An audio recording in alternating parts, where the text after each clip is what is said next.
हाय दोस्तों, आज हम हिंदी की अपनी पहली क्लास शुरू कर रहे हैं।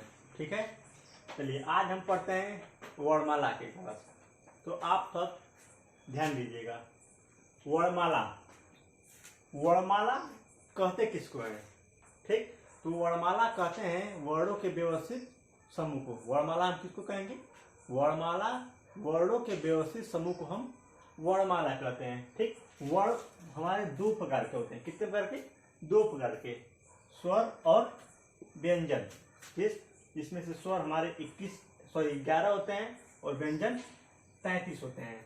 स्वरों की संख्या 11 होती है और व्यंजन हमारे 33 होते हैं। ठीक, अब हम बात करते हैं स्वरों की। स्वर को 3 भागों में बांटा गया है: ह्रस्व स्वर, दीर्घ स्वर और प्लुत स्वर।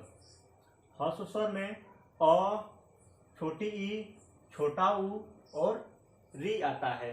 ठीक, जबकि दीर्घ स्वर में आ, बड़ी ई, बड़ा ऊ, ए, ऐ, ओ और ओ आता है। जबकि प्लुत स्वर में हम देखेंगे कि ओम या कुछ ऐसी ध्वनियां जिसका हम तेजी से उच्चारण करते हैं, जैसे मोहन, सोहन, विनीत। तो इस तरह की ध्वनियां जो हमको लगातार हमारे बोलने से, संबोधन से खिंचाव पैदा होता है। ठीक, जो ज्यादा समय तक हम उसको बोल पाते हैं, उसको हम कहते हैं प्लुत स्वर। इसके आगे हम देखेंगे कुछ मूल स्वर होते हैं और संयुक्त स्वर, और कुछ मूल दीर्घ स्वर की श्रेणी में आते हैं।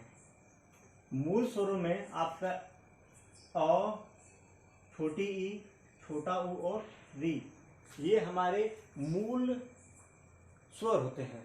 ठीक है, और संयुक्त स्वर की बात कर रहे हैं, जिसमें से ए जो कि अ से और छोटी ई से मिलकर बनता है, ए जो कि अ और ए से मिलकर बनता है, ओ जो अ और ऊ से मिलता है, तथा औ और ओ से मिलकर बनता है। ये हमारे हिंदी के 4 जो होते हैं संयुक्त स्वर होते हैं।